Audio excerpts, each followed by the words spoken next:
मेरे पापा की औकात। 5 दिन की छुट्टी बिताकर जब ससुराल पहुंची तो पति घर के सामने स्वागत में खड़े थे। अंदर प्रवेश किया तो छोटे से गैराज में चमचमाती गाड़ी खड़ी थी, स्विफ्ट डिज़ायर। मैंने आंखों ही आंखों से पति से प्रश्न किया तो उन्होंने गाड़ी की चाबियां थमा कर कहा, कल से तुम इस गाड़ी में कॉलेज जाओगी प्रोफेसर साहिबा।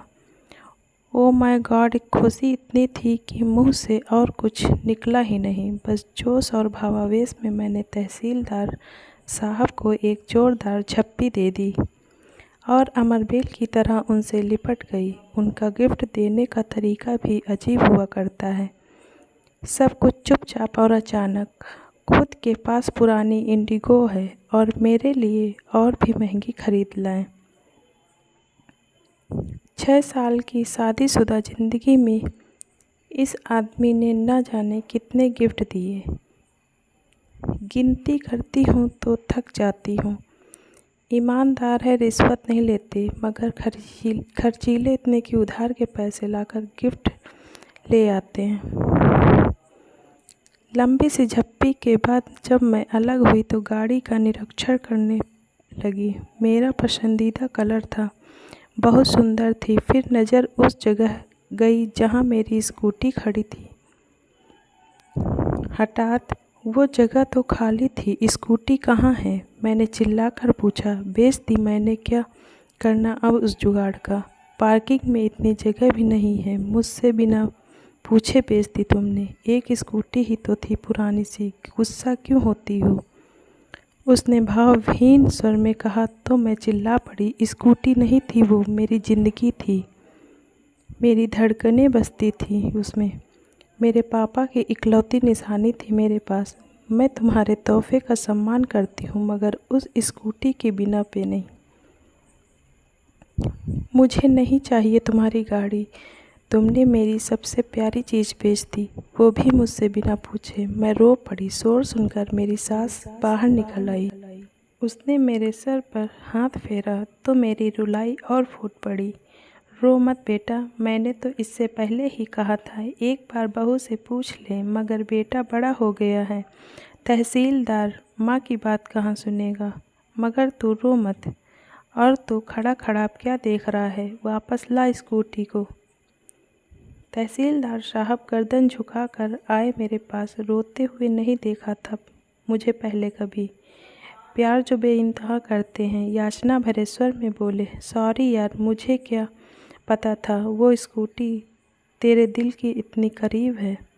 मैंने तो कबाड़ी को बेचा है, सिर्फ 7,000 में। वो मामूली पैसे भी मेरे किस काम के थे? यूं ही बेच दिया था कि गाड़ी मिलने के बाद उसका क्या करोगी? तुम्हें खुशी देनी चाहिए थी, आंसू नहीं। अभी जाकर लाता हूँ। फिर वो चले गए। मैं अपने कमरे में आकर बैठ गई, जड़वत सी। पति का क्या दोष था? हाँ, 1-2 बार उन्होंने कहा था कि इसे बेचकर नई ले लो। मैंने भी हंसकर कह दिया था कि नहीं, यही ठीक है। लेकिन अचानक स्कूटी न देखकर मैं बहुत ज़्यादा भावुक हो गई थी। होती भी कैसे नहीं, वो स्कूटी नहीं, औकात थी मेरे पापा की। जब मैं कॉलेज में थी तब मेरे साथ में पढ़ने वाली एक लड़की नई स्कूटी लेकर कॉलेज आई थी। सभी सहेलियां उसे बधाई दे रही थी। तब मैंने उससे पूछ लिया कितने की है। उसने तपाक से जो उत्तर दिया उससे मेरी जान ही निकाल ली थी। कितने की भी हो, तेरी और तेरे पापा की औकात से बाहर की है। अचानक पैरों में जान नहीं रही थी। सब लड़कियां वहां से चली गई थी, मगर मैं वहीं बैठी रह गई। किसी ने मेरे हृदय का दर्द नहीं देखा था। मुझे कभी यह एहसास ही नहीं हुआ था कि वे सब मुझे अपने से अलग, गरीब समझती थी। मगर उस दिन लगा कि मैं उनमें से नहीं हूँ। घर आई तब भी अपनी उदासी छुपा नहीं पाई। माँ से लिपट कर रो पड़ी थी। माँ को बताया तो माँ ने बस इतना ही कहा, छिछोरी लड़कियों पर ज़्यादा ध्यान मत दे, पढ़ाई पर ध्यान दे। रात को पापा घर आए तब उनसे भी मैंने पूछ लिया, पापा हम गरीब हैं क्या? तब पापा ने सर पे हाथ फिराते हुए कहा था, हम गरीब नहीं हैं बिटिया, बस ज़रा सा हमारा वक्त करीब चल रहा है। फिर अगले दिन भी मैं कॉलेज नहीं गई। न जाने क्यों दिल नहीं था। शाम को पापा जल्दी ही घर आ गए थे और जो लाए थे वो उतनी बड़ी खुशी थी मेरे लिए कि शब्दों में बयान नहीं कर सकती। एक प्यारी सी स्कूटी, तितली सी सोन चिड़िया सी नहीं, एक सफ़ेद परी सी थी वो। मेरे सपनों की उड़ान, मेरी जान थी वो। सच कहूँ तो उस रात मुझे नींद नहीं आई थी। मैंने पापा को कितनी बार थैंक यू बोला याद नहीं है। स्कूटी कहाँ से आई, पैसे कहाँ से आई, ये भी नहीं सोच सकी ज़्यादा खुशी में। फिर 2 दिन मेरा प्रशिक्षण चला। साइकिल चलानी तो आती थी, स्कूटी भी चलानी सीख गई।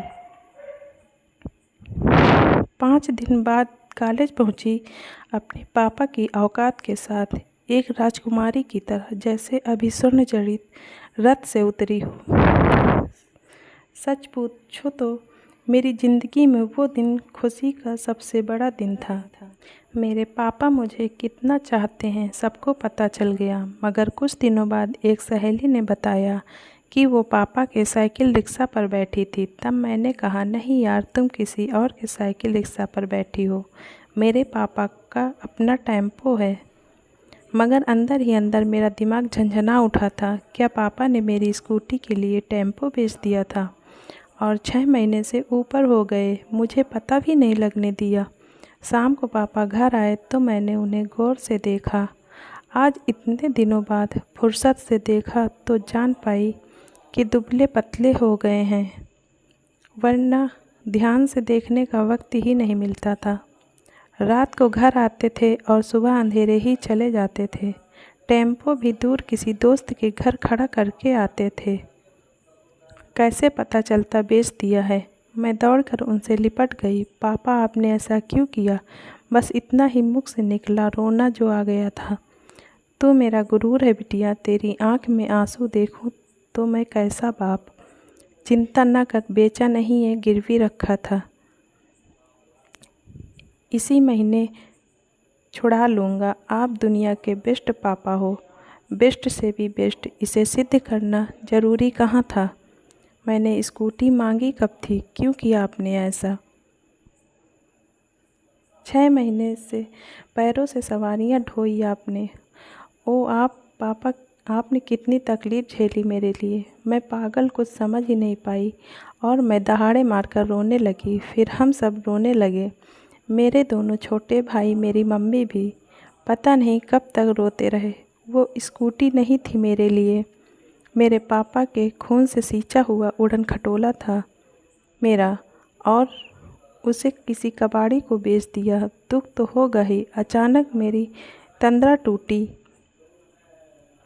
एक जानी पहचानी सी आवाज़ कानों में पड़ी, फट फट फट। मेरा उड़न खटोला मेरे पतियों यानी तहसीलदार साहब चला कर ला रहे थे और चलाते हुए एकदम बुद्धू लग रहे थे, मगर प्यारे से बुद्धू, मुझे बेइंतहा चाहने वाले।